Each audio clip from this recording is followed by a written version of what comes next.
What's up, tribe? Happy Friday, y'all. Happy Friday. We have a lot going on, honey.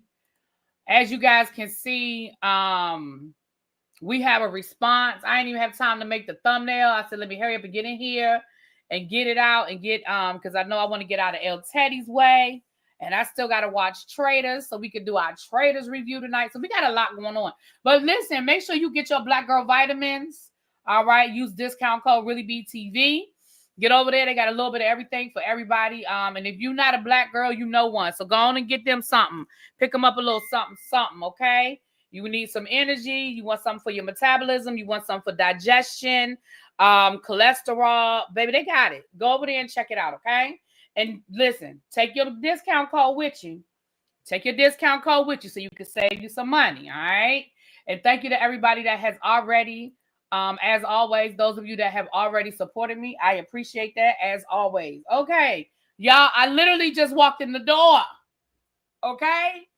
I didn't even have time to do the thumbnail because I was running late. And I said, oh my goodness, I said I was going to start this at 3:45 and it's almost 4 o'clock. So work with a sister, okay? Please do me a favor. If you're coming in, hit that like button, take a seat, get comfortable. We're going to talk about this.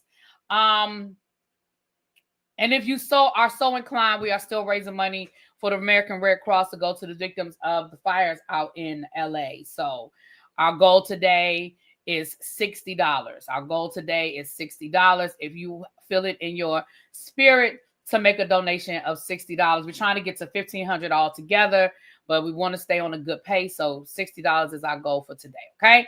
All right. So Dwayne Youngblood has filed his response to the TD Jakes lawsuit, right? TD Jakes is suing Dwayne Youngblood. He said that Dwayne Youngblood went down there to Larry Reid Live and told a bunch of lies. Thank you, Danielle. It's what am I wearing today? I think this is it. Drama Queen.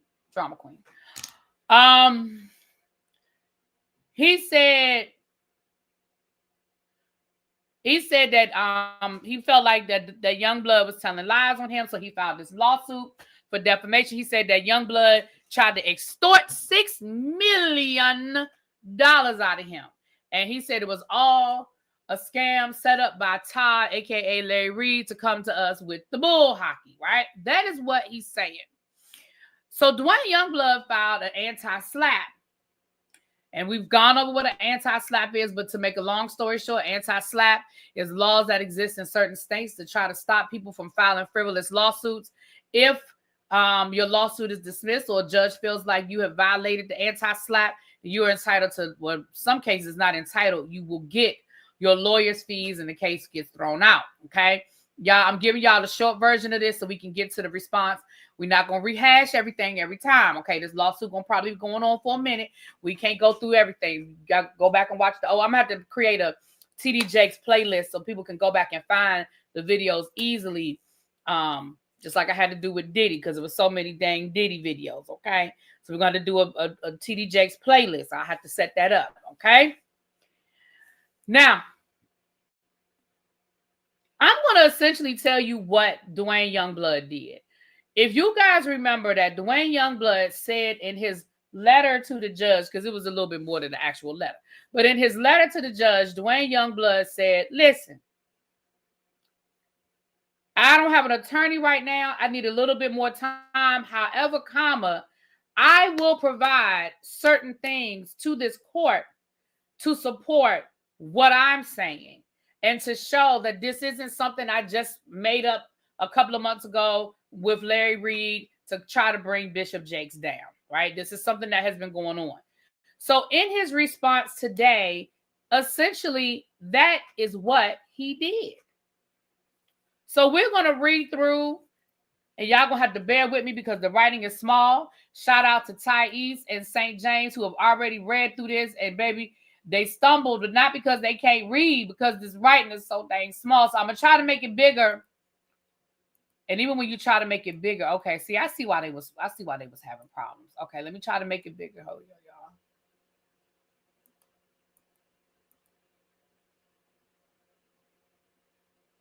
y'all. All right.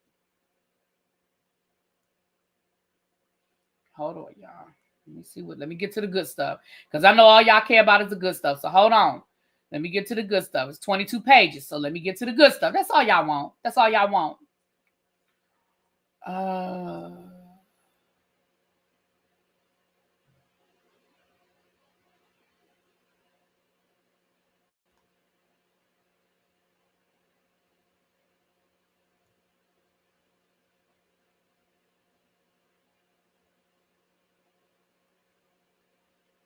Okay, so I'm gonna read you guys the introduction.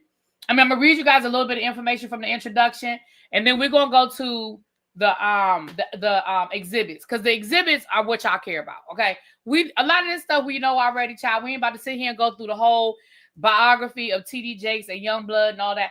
But we're gonna give you guys a little bit of the factual, and then we're gonna get to these exhibits, because the exhibits is what y'all care about.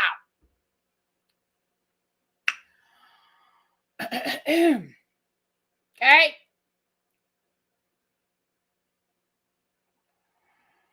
This court is tasked with addressing one of the most erroneous attempts to pervert the judicial process for personal gain. Plaintiff Thomas Dexter Jakes, a self-proclaimed spiritual leader revered by millions, has weaponized this lawsuit not to seek justice, but to muzzle the voice of truth. His hypocrisy is staggering. Standing in the pulpit on Sundays to preach virtue while allegedly engaging in depraved acts, betraying the principles he claims to uphold. Okay, and then he go into all this scripture. I ain't about to sit here and read all this scripture, Youngblood. I'm not doing it. No disrespect, Mr. Youngblood, but I'm not reading all this. Okay. And then it talks about how Youngblood was a victim of SA, and then he became an advocate, and then we know he became, we know what he did too. He was also okay. The defendant is trying to shed light on the systemic abuses within religious institutions. His statements, grounded in lived experience and supported by corroborating affidavit testimony, are the very type of protected speech Pennsylvania's anti-SLAPP statute seeks to preserve. So what Youngblood is saying is, this is my story and I have a right to tell it. It's my First Amendment right. Now, the factual background, y'all, this gets into, as the leader of the Potter's House, we know who he is, okay? Despite the public image or moral authority, serious allegations have emerged, yada, yada, yada. Defendant Youngblood is a survivor, yada, yada, yada. These statements are not recent fabrications, but part of a consistent narrative shared over decades, both privately and publicly. The defendant's experience have left scars. Okay. His public statements are part of a broader therapeutic journey rooted in a desire to heal and prevent others from suffering similar harm. Through this process, the defendant has taken responsibility for his past missteps and has become an advocate for survivors. Okay. Multiple sworn affidavits will corroborate defendant's account. Witnesses such as Jeffrey Gray, Richard Youngblood, I think that's his brother, have provided detailed testimonies recounting the defendant's disclosures about the plaintiff. Jeffrey Gray attested to a specific incident in which the plaintiff allegedly made unwelcome advances toward the defendant following a church service in Pittsburgh. Okay. Richard Youngblood confirmed that the defendant consistently described plaintiff's attempts to groom him, including an alleged financial proposal contingent upon favors. Okay. So these are the people, we'll get to that. These are the affidavits that were connected. Okay.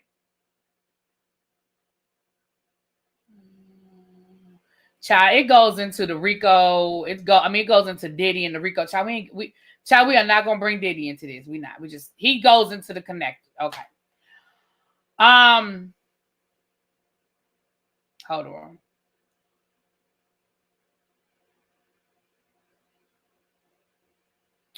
Okay. The defendant, that would be TD Jakes, has alleged that the plaintiff and his associates, and I'm sorry, not the defendant, excuse me. The defendant is Youngblood, have engaged in retaliatory conduct to silence him. Not only has the plaintiff filed this baseless lawsuit, but the defendant has also reported receiving threats from individuals associated with the plaintiff, including his son. We talked about that before. Despite the mounting evidence and public disclosure, Plaintiff continues to portray himself as a moral and spiritual leader, using his platform to denounce those who seek accountability. His public sermons, child, we don't care about that. Okay, let's get to the stuff that y'all want to hear about. But I wanted to give you guys a little update on how we got here. The legal standard. This is under Pennsylvania's newly enacted anti-SLAPP statute. A special motion to dismiss may be filed against lawsuits targeting protected public expression. The statute is modeled on similar laws in other jurisdictions and explicitly aims to curb litigation intended to silence speech on matters of public concern. Let me come to the chat for a second. Y'all know I can't see the chat when I'm reading. Okay. Geno Jennings is a controversial pastor who definitely had beef with Jakes. Okay. He does. This is his lawyer, Angela. His lawyer put the scripture in the court file, child. Right, lovely, true. I think that was a bit much. Now, listen? Y'all know I'm going to try to give y'all both sides of this story from my perspective and give y'all how I feel about it. Do I think that that Blackburn was landed on a little thick? Yeah. But I guess that's what he's supposed to do. I guess that's his job.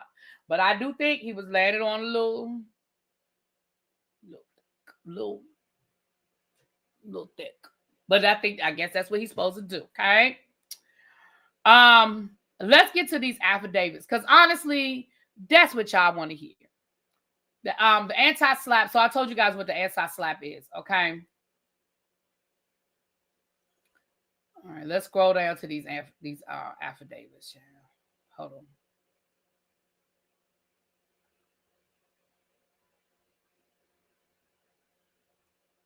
Scrolling. Hold on. What did I say about anti-SLAPP? Hold on. Oh, okay. He's talking about the anti-SLAPP again. Okay. He's cited a lot of lawsuits, so that's what I have to scroll through now. He's citing all these lawsuits and why that's important. Okay. I would read all that to y'all, but I know y'all don't care about none of that. Okay.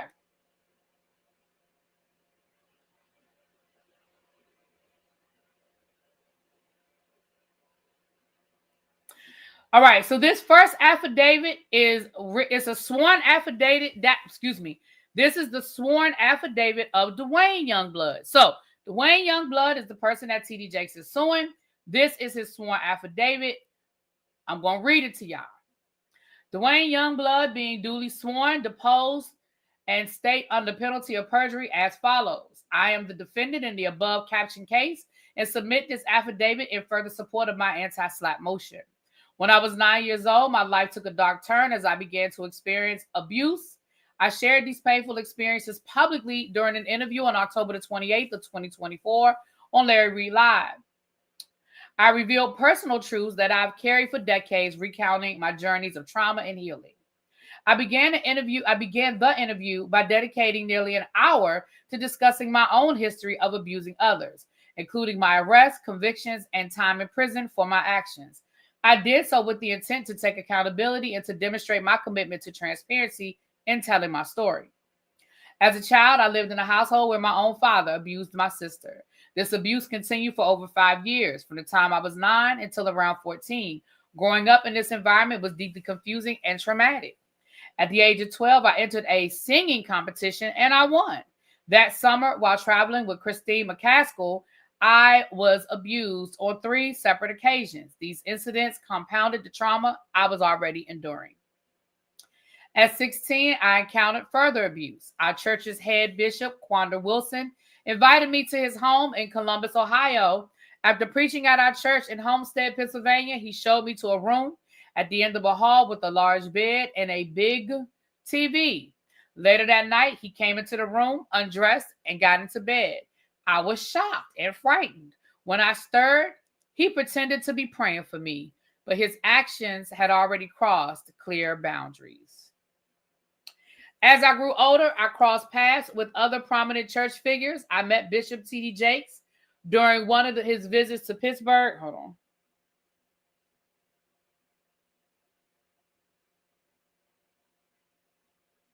Okay. Sorry. After a dinner celebrating his birthday, I drove him back to his lodging. Once there, he invited me in and talked to me for over an hour. It was a deep emotional conversation that brought me to tears. As I prepared to leave, he pulled me close and tried to kiss me. The next morning, he called my family's home, spoke to my mother, and told me he wanted me to be the only person that he had an actual relationship with when he came to town. He also made it clear I wasn't to be involved with anyone else and promised to take care of me for life if I did not agree to this. Now, this is the story we've heard. This is the story that's familiar. Let me put this here, y'all.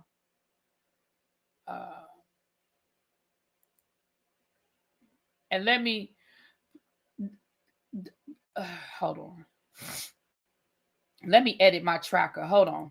Because let me put on here the trigger warning because we about to get into some stuff. So let me put trigger warning.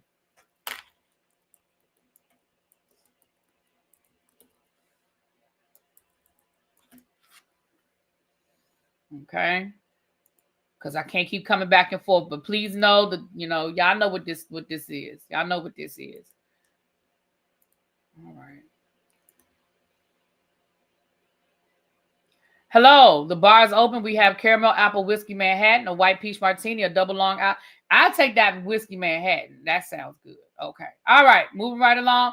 We have 122 people in the chat. If you have not done so already, hit the like button, take a seat, get comfortable. We're going to finish this up. Thank you again, Tracy. Baby, I know this was in my email before I even asked for it. Thank you again, Tracy, for always looking out for us. All right. I lost my daggone place now. He made it clear that I read that. Okay. I also spoke about Bishop Sherman Watkins, the leader of the organization my church belonged to. In 2005, I left the organization, but before that, I accompanied Bishop Watkins on a trip to Miami. One evening, when the hotel's massage service was unavailable, he offered to give me a massage. Reluctantly, I agreed. During the massage, he crossed clear boundaries, touching me inappropriately. The next day, our interactions felt strained, but I chose to confront him about his actions later and ultimately left the organization. Over the years, I have worked tirelessly to process and heal from these painful experiences. I have shared my story with family and close friends, sought therapy, and found solace in resources like It Didn't Start With You by Mark Wallen. The book helped me understand how unresolved patterns contributed to my own struggles. Through reflection and reconciliation, I have worked to heal and break the cycle of harm. Sharing my story publicly was not easy. Each individual I spoke about in the interview is a respected church leader, but I felt compelled to expose how abuse can remain hidden within church systems. The interview gave me the platform to speak honestly, and since its airing, others have reached out to share how my story has empowered them to confront their own experiences of abuse. While I understand that Bishop Jakes has focused on a portion of the interview that involved him, it was just a small part of a much larger narrative. My intention was never to target him or anyone else with malice. My purpose was to shed light on the trauma and abuse that have long gone unchecked in our communities and to use my experiences to help others heal. I firmly believe that recounting one's personal experiences, particularly to shed light on systemic issues and advocate for change, is a constitutionally protected right. See, that he threw that in there for a reason. A constitutionally protected right, meaning I have a right to tell my story. You don't have to believe my story, but I have a right to tell my story. That's what he's saying. Okay, let's keep going. To silence such speech would be to deny survivors the opportunity to share their truth and contribute to necessary reform. It is also important to note that during the interview, my comments about Bishop Jakes were made in the context of a broader conversation about systemic failures in the church, the signs of grooming, and the need for accountability among leaders. The intention was not to target any single individual, but to create a dialogue that might lead to institutional change. I declare under penalty of perjury that the foregoing is true and corrected to the best of my knowledge, dated January the 23rd of 2025. Now, let me come back to the chat. Now, let's say something. Tracy said he a damn lie, but okay. Well, damn, Tracy. So this is what I'm going to say. Again, at this point, we do this all the time, right? We cover lawsuits, or we cover cases. At this point, most people have made up their mind how they feel about it. And your opinion is your opinion. I'm not telling you you're right or you're wrong. But let's take this before we get to the rest of those affidavits. Let's look at these for a second. Look at this for a second. I find it interesting that nobody else he mentioned filed a lawsuit against him. I'm wondering why. That doesn't mean that he's telling the truth or lying. I'm just wondering why those other people that he mentioned did not decide to file a lawsuit. And you don't have to. You don't have to file a lawsuit. I don't think TD Jakes should have filed this lawsuit. So you ain't got to file nothing, right? I also find it interesting. And again, some people don't care about affidavits. They say people lie all the time. Affidavits don't mean nothing. That don't mean that he's not lying, but I do find it interesting that that he filed this affidavit, right? He's saying he's once again doubling down on his story. You don't have to believe it, but I'm just telling you. Now let's scroll to the next affidavit, okay? That was, Lord, excuse me, I'm hiccuping. That was Exhibit A. Let's get to the next exhibit, okay? This is from, I'm not going to read through this because this is from Tyrone Blackburn. This is a lot of legal. But this is his support to dismiss this lawsuit pursuant to the Pennsylvania anti-SLAPP statute. So they're asking for this lawsuit to be dismissed, okay?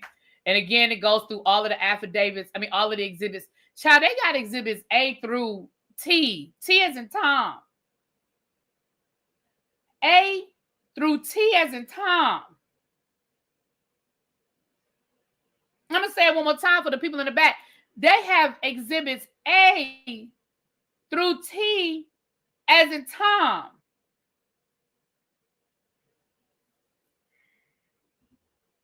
Now, I'm not promising we're going to go through all of this, but we're going to go through enough of it to y'all to get the point. Okay. This is a sworn affidavit by Jeffrey Gray. He's from the county of Allegheny in Pennsylvania. I'm a 58-year-old male currently residing in the state of Pennsylvania. I have personal knowledge of the facts and circumstances detailed in this affidavit, and I am competent to testify to these matters if called upon to do so. I am providing this sworn affidavit to present my knowledge regarding the claims raised by Dwayne Youngblood concerning Bishop T.D. Jakes. This document is based on my direct observations, experience, and any relevant facts within my knowledge. So here is a man by the name of Jeffrey Gray. It doesn't say his relationship or how he knows him in that part, so let's read through it. On or about 1992, while I was employed with Merrill Lynch Company, I visited one of T.D. Jakes' colleagues for business.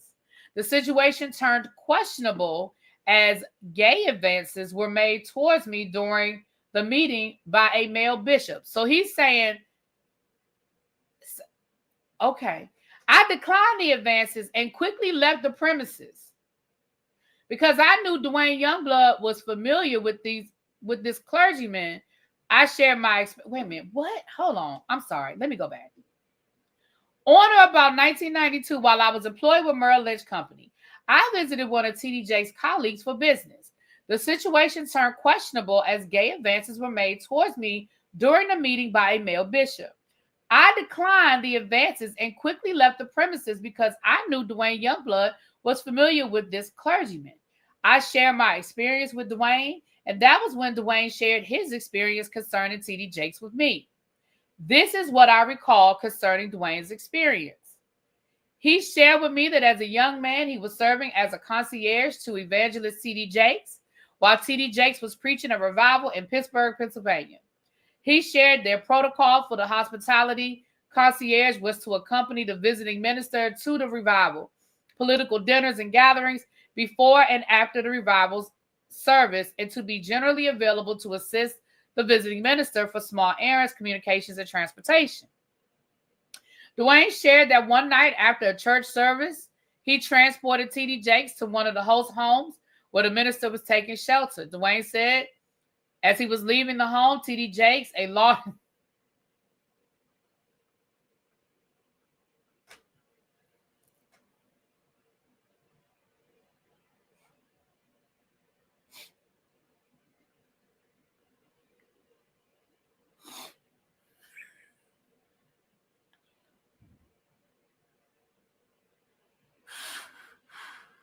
I'm sorry, y'all. Hold on. I'm sorry. That just caught me off guard, y'all. I'm not laughing at these are some serious topics, okay? I am not laughing at what we are discussing, but I wasn't ready for this and it caught me off guard. He said that T.D. Jakes, a large burly man, placed him in an uninvited bear hug and proceeded to try and kiss him. Dwayne says he was shocked and managed to wrestle himself out of the minister's grip. The minister, according to Dwayne, reached out the following morning by telephone and proposed a romantic long-term relationship with Dwayne for when the minister visited Pittsburgh, I should say. So he's saying that in 1992,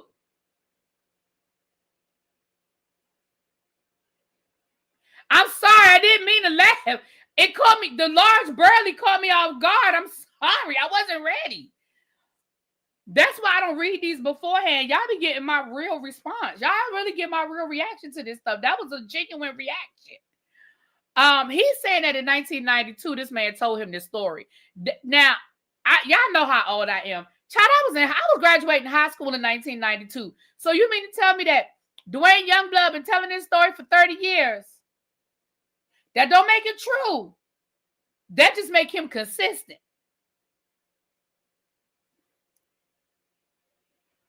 Can I say it again for the people in the back? That don't make it true. But that does mean he's consistent. Moving right along. Oh, Jesus. All right. That's the end of his that's the end of him. Now, honestly, y'all, personally, I really feel like we need to know who this man is. I mean, is he just a casual friend? How do you know him? How did you meet him? Like, I need more information about how Jeffrey and Dwayne Youngblood know each other because, and the reason why I say that, y'all, I'm not trying to be disrespectful, but the reason why I say that is, why did you feel comfortable enough to tell Dwayne Youngblood that this person out of nowhere this bishop out of nowhere made gay advances towards you? And why did Dwayne feel comfortable to share his experience with you, especially as a man? Women don't share these stories a lot, certainly not men. And it just, did I miss it? Maybe I'm so busy reading, I missed it. But did I miss the relationship? All I saw was that they knew he knew that Dwayne Youngblood knew T.D. Jakes, and so he told him the story. Am I crazy? Did I miss it?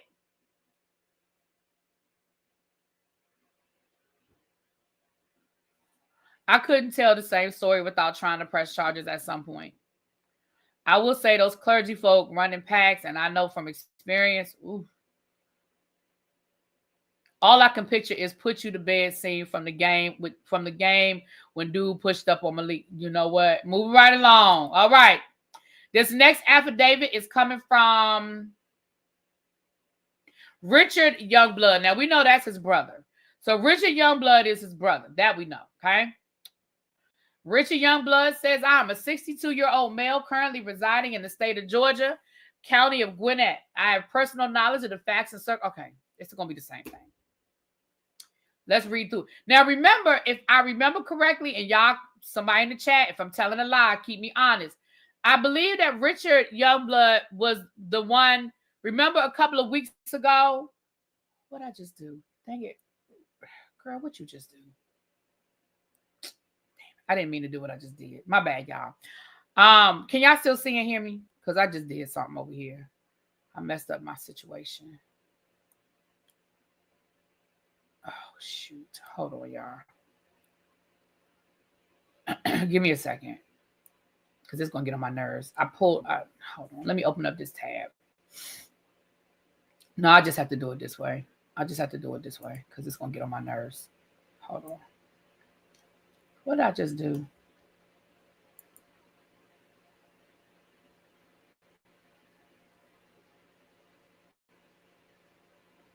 Okay. What did I just... Okay. If I remember correctly, this is the Richard Youngblood had the blog, and that blog was from like the late 90s. Remember when he talked about Bishop T.D. Jakes being a predator? Remember I read you guys that a few weeks ago? I believe this is the same brother. Okay, so let me read you guys his experience.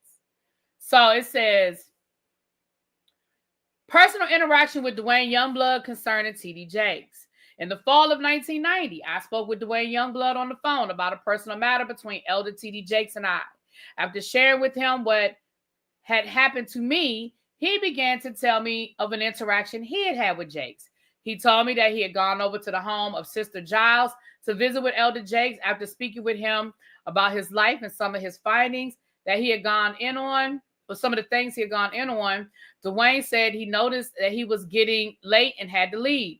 As he got up from his chair, Jakes, okay, this is the same story.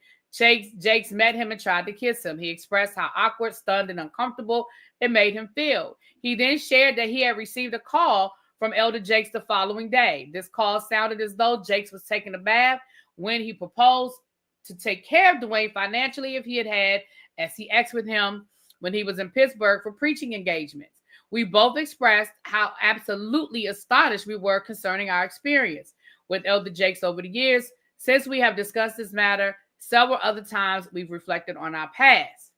So he's basically saying, look, in 1990, my brother told me this story in 1990.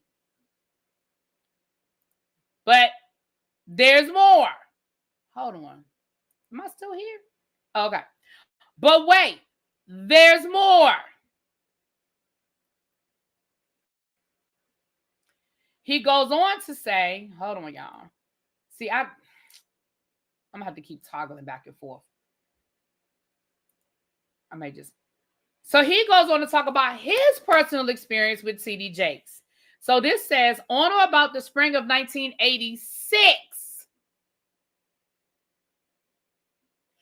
I was a young minister who was hungering after God. I was in the midst of a personal time of prayer and fasting concerning my desire for someone to help me reach my full potential. I remember praying these words, Lord, I feel like Joshua. I need a Moses in my life.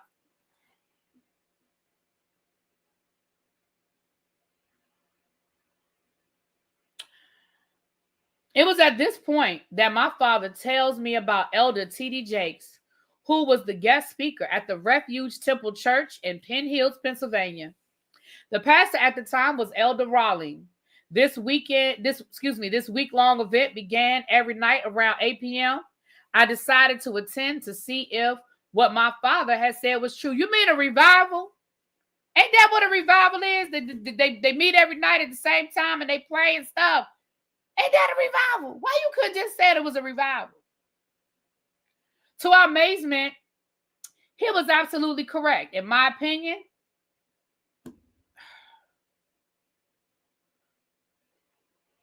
Elder Jakes had a powerful and revelatory way in which he preached. I remember thinking that he had the ability to put into words many of the things I thought but could not articulate.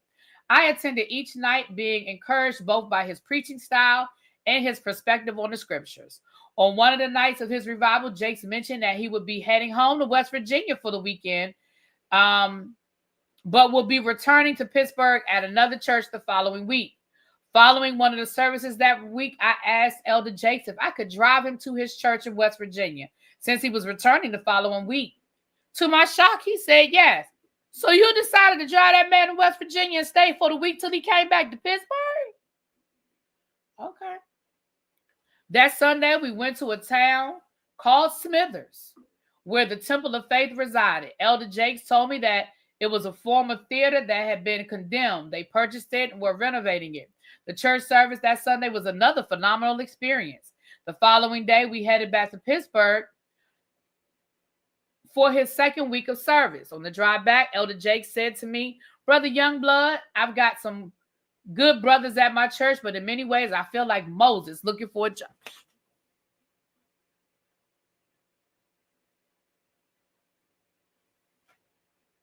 So you was Joshua looking for Moses, and he was Moses looking for Joshua.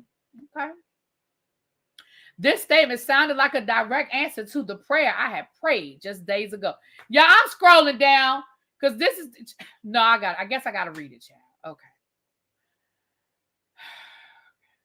At that time, I was a husband and a father, so I had to share all of this with my wife and family. My wife offered no resistance to my desire to relocate. Oh, he said that TD Jakes offered him a job. We packed our house and all our belongings, and we moved to Charleston, West Virginia. We pulled up in front of Elder Jake's house with all our belongings, what I believe was going to be the best move of my life and my young ministry. As I began to integrate myself into the temple of faith, I am given responsibilities to both the church as well as to Elder Jakes and family. I'm eventually given a responsibility as his armor bearer.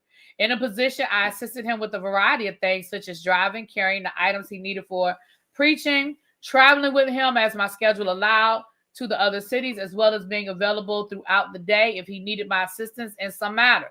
It was during this time that I also became the praise and worship leader. All of this happened within a 2-year time period that I also became the praise. Oh, I've said that already. Sorry, y'all. It was during this time period that my wife and I had our son. He was born in June of 1987. This is my landmark of when things started to become weird. The conversations Jake started to have with me shifted from ministry and God to more things about him. He shared an uncomfortable story about how he taught his wife how to have oral with him. There were other uncomfortable things he said, which I tried very hard to put into perspective so that it would make sense for me. He continued his travels around the country, some without me and others when I accompanied him. I recall one trip to a city called Ligo in West Virginia. He told me it was a church that handled snakes, but they had agreed not to handle them on this particular Sunday. We joked about where we would have run if they had brought them out. This was just one of the many trips and conversations we had at this point. At this time, the Temple of Faith was a part of a larger organization named Greater Emmanuel Apostolic Faith Tabernacle. Child? GEAFT for short. Elder Jakes had been promoted to the National Evangelist, which required travel to other churches in the fellowship. In 1988, Jakes is made a bishop. He shared with me a conversation that he had with then Chief Apostle on how not to make him a bishop, but to make him head of the diocese by moving the 2 men ahead of him out of the way. So he is now a bishop with greater responsibilities, greater authority, and greater respect. During that year, there's a mandatory meeting that he had to attend in Pittsburgh. He asked me to accompany him. Why is everything happening in Pittsburgh?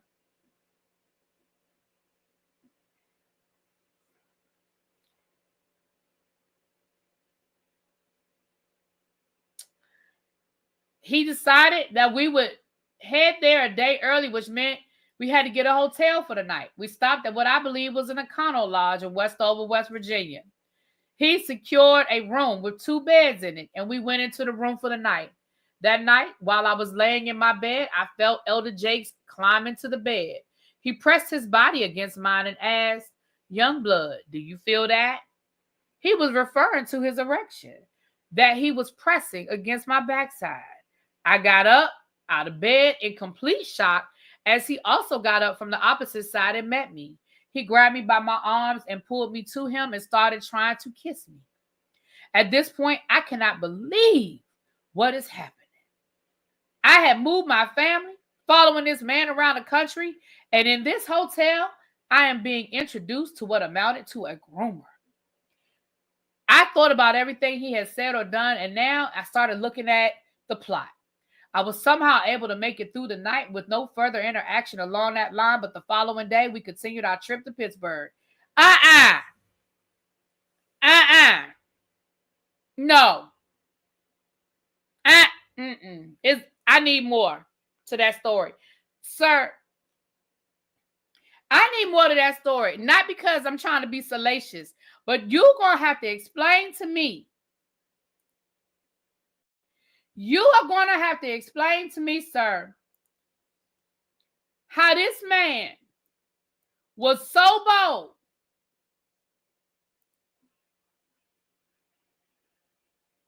that he climbed into the bed with you. And when you jumped out the bed, he jumped out the bed and he tried to kiss you. And then you just going to stop the story and say, I managed to keep the situation from escalating the rest of the night. How you do that? Did you go in the bathroom and lock the door? Did you leave and go out to the car? How did you keep that man up off you for the rest of the night? Sir? It's more to that story. If that story true, it's more to that story. He didn't just say, oh, my bad. No, he ain't do that. That man was bold enough, allegedly, that man was bold enough to climb into the bed with you. And he just said, oh, all right, my fault.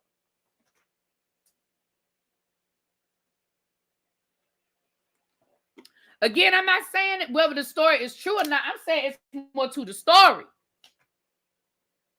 Now, if you're going to tell it all.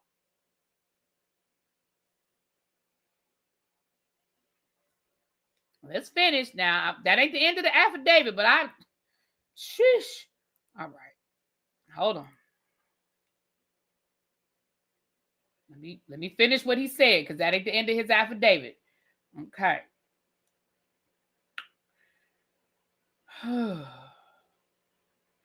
On the following day, we continued our trip to Pittsburgh. On our way back after the meeting, I brought up what happened and expressed my extreme discomfort and that I love my wife. His response was a slight grunt, something like, to which I asked, what did that mean? And he responded that it kind of hurt his feelings to hear me say that. I am now more confused than ever about what I have gotten myself into and my family. The following week at church, I'm not the same. The life-changing event at the hotel in Westover had me trying to make sense of things. I decided to share what happened in the hotel with one of the elders at the church named Silas Wheeler. Silas, we need you to come to the front. Paging Silas Wheeler. He said he called you Silas. I told him everything that happened in that Econo Lodge in Westover, West Virginia. I was looking for someone to help me make sense of this, but I would find out that Silas was not that person. He immediately went to Bishop Jakes and told him what I said. Jakes subsequently called me into his office where he berated me for sharing what happened. He said it was like Wheeler was in the hotel room with a camera. He then says, you don't care about my wife to suggest she may find out about his secret. At this point, I am only confused, but I felt betrayed by Silas. That was the one minister who shared a duplex with us and I felt close to. So I decided to ask him if Jakes had ever tried anything with him. To which he responded, I've never been woken up with nothing like that.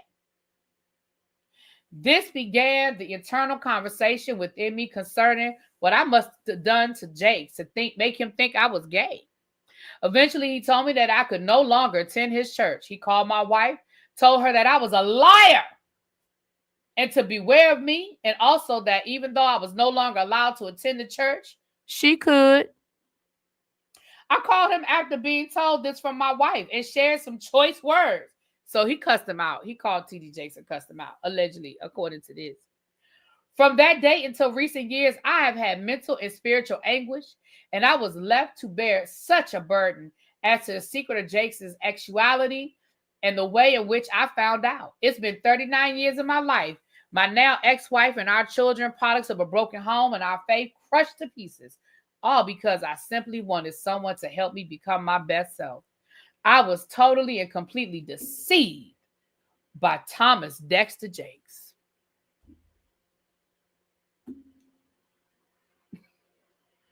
Yeah.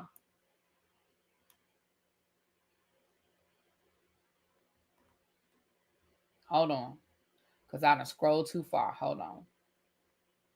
All right. That was B. That was B. Hold on. Lord, I scroll all the way down that far. Give me a second. Hold on.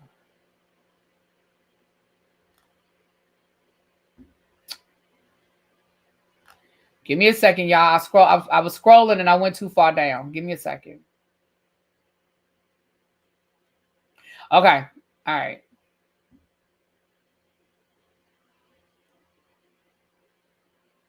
It's moving slow, so I'm scrolling too far and it keeps going too far down. Okay. All right. So that was Exhibit B, child. That was Exhibit B, honey. All right. Let's look at Exhibit C. It's Exhibit C.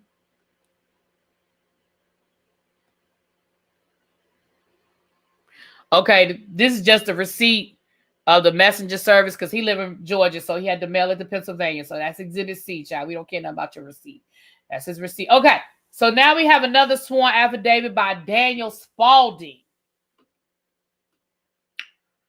Daniel Spalding says, I'm a 42-year-old male currently residing in the state of Pennsylvania in Allegheny County. So let's hear what he has to say about it, child. Personal interactions with Dwayne Youngblood concerning TD Jakes. Back in the spring of 2006, I lived with Dwayne Youngblood. One evening, Dwayne told me that when he was a young man, he took TD Jakes out to eat at some point. That evening, Jakes had made an actual advance or inappropriate pass at him. Dwayne also said that Jakes had later called him and said he would like for the two of them to have an exclusive relationship.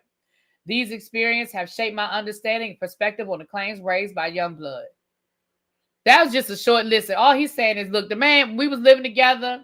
I don't know if they was roommates. I don't know but he said, listen, he told me that this happened to him. That's what he said. He said, he told me this happened to him. That was quick. That was short, sweet, and to the point. Okay? Short, sweet, and to the point. All right.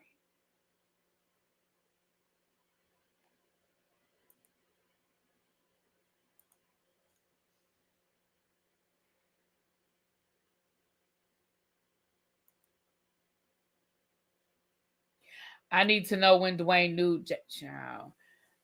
Sounds like a soap opera. It does.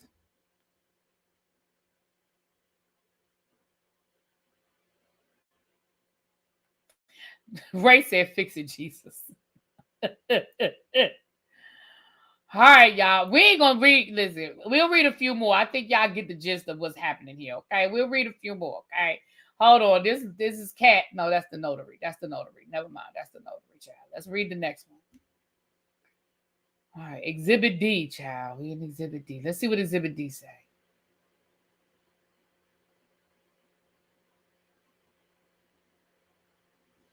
All right. This is LaShawn Youngblood. Again, I'm assuming a family member. Do we care about the...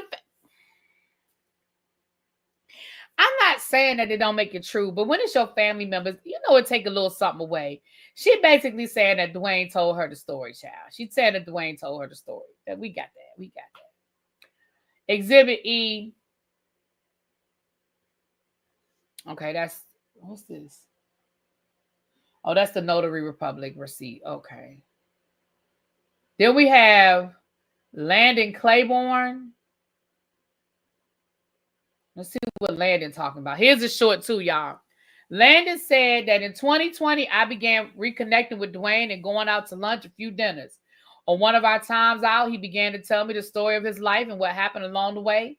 He told me about his interaction with Jay. Okay, so I guess this is a friend of his and Dwayne. Dwayne, you just told everybody, huh?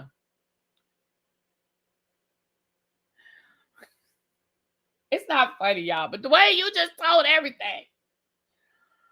Lord, there's an article here about TD Jakes allegedly being a power bottom, but that's from 2024. That was after all the Diddy stuff, child. I don't care about none of that. Okay. This is from 2023. This is another article that states, TD Jakes, if everything was true, all I got to do is repent sincerely from my heart but I ain't got to repent about this. Thank you for praying for me. I'm good because I know the truth. This is coming from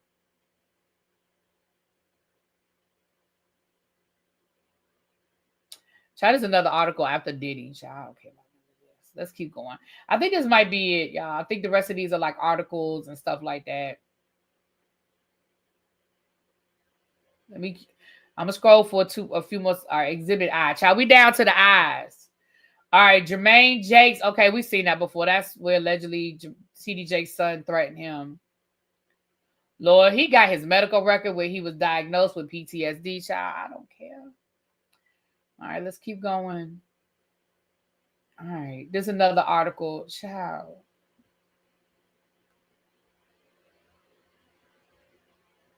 Child, they could have thrown half this stuff out. Okay.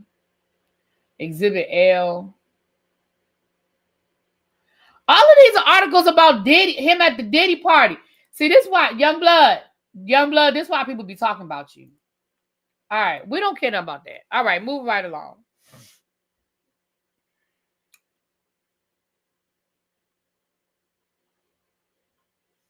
Oh, it's included because it was before the Larry Reid Live. Okay, that's great.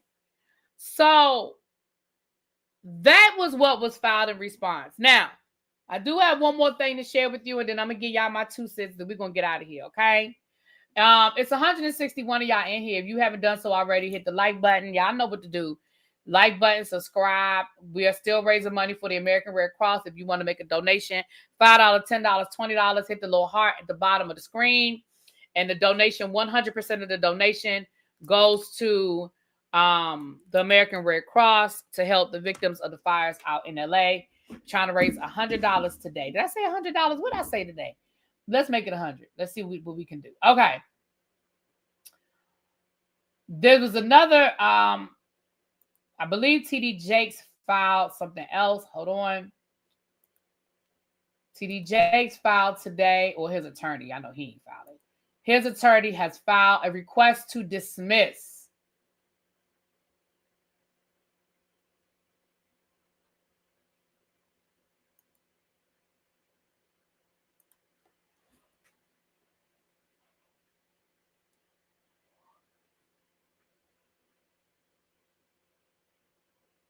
Oh, no, I'm sorry. This is Dwayne Youngblood's motion to dismiss. Sorry, my bad. All right, so that is the response. And again, you guys, I want us to remember, Dwayne Youngblood does not have to prove he's telling the truth. What he has to address is that TD Jakes is basically trying to make it seem like Larry Reid and Youngblood were in cahoots and they made up this story just to come for him. And that is where a lot of his lawsuit is. And what Dwayne Youngblood is proving is, I didn't just start telling this story. I've been telling this story for 30 years.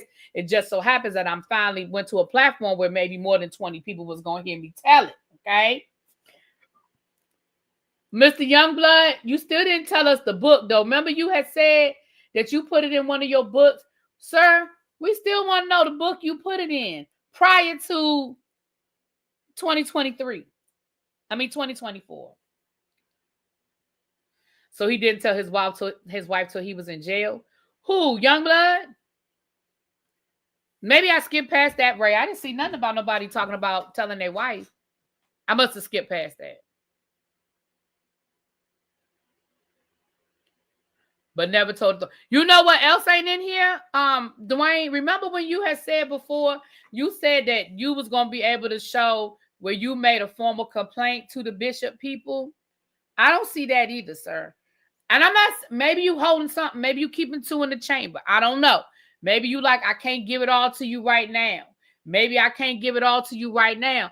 But you had told us that you was going to bring proof that you had filed a formal complaint, because you had said that you had a sit-down conversation with TD Jakes, with one of the bishops, that he was trying to mediate a conversation, and allegedly TD Jakes apologized to you in that conversation. You said you was going to provide proof. Can you show me that? Did I scroll past that?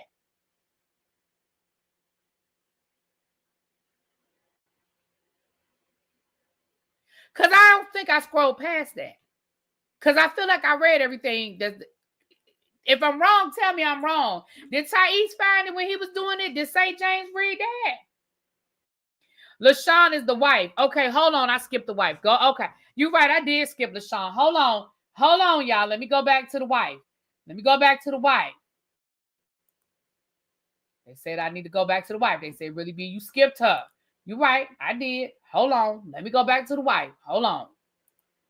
You're right. I skipped her. All right. Let me go back to the wife, child. That was who LaShawn. I thought I read all of what LaShawn said. I didn't read all of LaShawn. Hold on. Let me scroll. Hold on. All right. Why does he have this picture of T.D. Jackson here with sweating and stuff? Child. Not the North Carolina beat. Sir. All right, hold on, y'all. I'm sorry. Let me scroll up to the LaShawn. Let me read what LaShawn had to say. All right, let's go back. I went too far. My bad. Yeah, I went too fast. All right, this is medical record. All right, that's the threat, the alleged threat. Okay, let me scroll up. There's another article. I don't care about this article.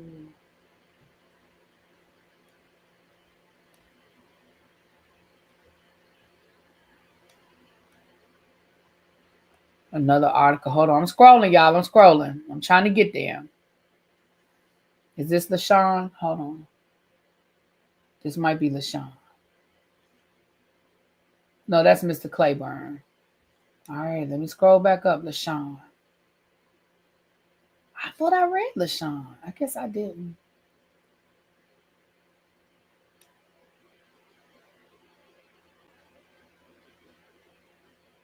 Okay, my bad. Y'all right. I scrolled right past her. LaShawn Youngblood. My bad. So this is his wife or his ex-wife? Okay. 53-year-old female currently residing in the state of Pennsylvania. Somebody tell me, Abby, does LTD have his live set up? Let me know, because I'm going to read through this and then we're going to get off of here.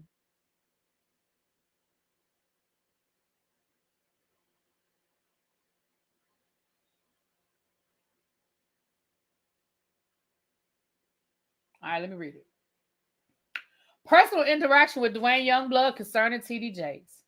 Dwayne sat me down and told me that he needed to talk to me. He went through his childhood and then told me why he felt he needed to leave the organization. We were in higher ground, always abounding assemblies. One of the reasons was his interaction with Bishop T.D. Jakes. He told me that T.D. Jakes was in revival in Greater Emmanuel in Pittsburgh, a 2-minute drive from my house. It was Bishop Jakes' birthday, and he and Elder McDaniel took Jakes out to eat. After dinner, Jakes and Dwayne went to where Bishop was staying. Okay, she's telling the story, child. All right, hold on. We can scroll past this because, child, we don't need them to tell the story.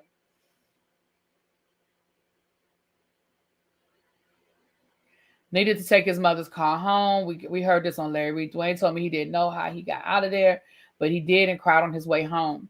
He said he felt violated and could not believe he would approach him that way after hearing his story.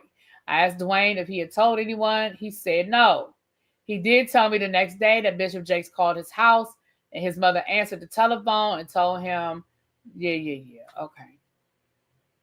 I was told during that conversation that Jakes told Dwayne he wanted him to be his Pittsburgh man. He said that Dwayne could not be with anyone else because he did not want to give his wife anything. Yeah, okay, we got all of that. All right, revival. Dwayne, his emotions were all over the place when Bishop Jakes got up to the mic. Okay. A few years later, in the spring of 2015, I received an envelope from Dwayne, who was in the Allegheny jail in Pennsylvania. He told me he wanted to write about his life in detail and would decide later what to do with it. He wasn't sure if he wanted to make a book out of it or just get his thoughts out. Asked me to hold on to it until we talked about it again. Later that evening, alone in my bedroom, I opened the envelope and read what looked and felt like a book because there were so many sheets of lined book paper. I sat on my bed and read from beginning to end what Dwayne had written about his life story. When I got to the pages about T.D. Jakes, it was word for word what Dwayne shared with me years prior. It was the same story. I took the papers, closed my mouth, wiped my tears, put the notebook papers back into the envelope. The story on those lined papers stayed hidden in my drawer for 9.5 years. Well, if they stayed in your drawer for 9.5 years in 2025, so that's when did the book come out then?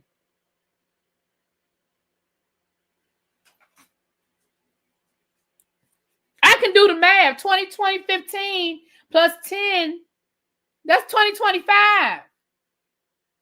So was there or was there not a book? Hey, Dwayne?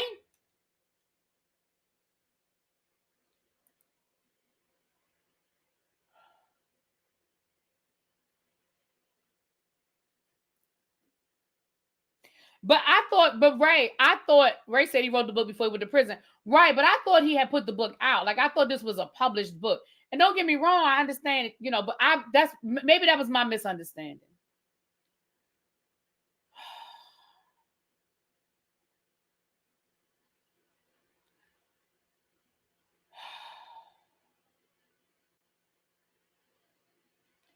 Yeah.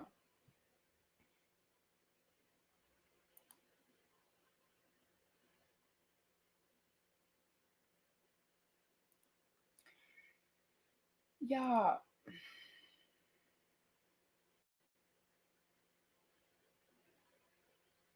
Look, that's what the people said. So that's the response. Do with it what you want. Okay? Do with it what you want. Okay, it was for sale, right? Well, we want the book. The book is coming out in 16 days.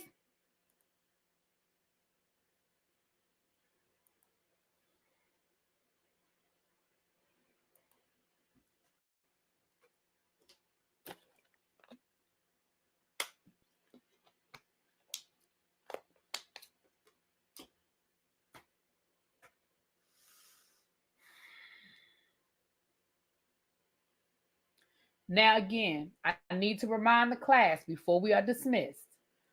I need to remind the class. Dwayne Youngblood does not have to prove he is telling the truth. Dwayne Youngblood only has to address that TD Jakes is saying that this is some new stuff that him and Larry Reed sat down and came up with together. Okay? So I'm not going to ask anybody their opinion on how they feel or do they believe or don't believe, because, child, I don't. It is what it is. But what he was showing is that he has been talking about this. If you believe the affidavits, that he has been talking about this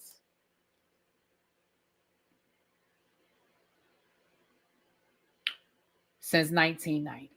It sounds like 1986. I think the earliest affidavit was from his brother, I think, that he claims his brother told him in 1986 or 1990, one of the two.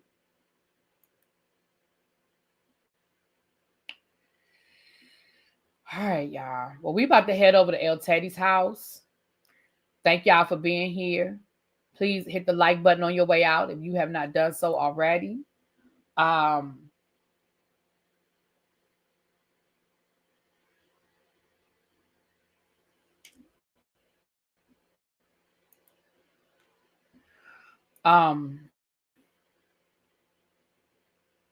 Something I was getting ready to say and I forgot what I was going to say. We're going to continue to follow this, child, because now I think now it's on the judge to decide whether he is going to dismiss. So we'll see. Me personally, and this is my opinion, this ain't based on nothing I know, I don't think he's going to dismiss it. Now, do I think it's going to go all the way to a trial? I don't think so. But I don't think the judge is going to dismiss it at this level, at this point. But I could be wrong. I ain't nobody's attorney, child. I don't know these people, okay? All right, moving right along. We're going to get out of here. We're going to head over to El Teddy's house. We will be back later on tonight to talk about traders on the other channel. And I'll see y'all. I told y'all I want to cover a lot of content on the other channels: Salt Lake City, Real Housewives of New York, Wags, Young, Famous and African. So we got a lot of stuff on the other channel. I will talk to y'all later. Mwah, peace.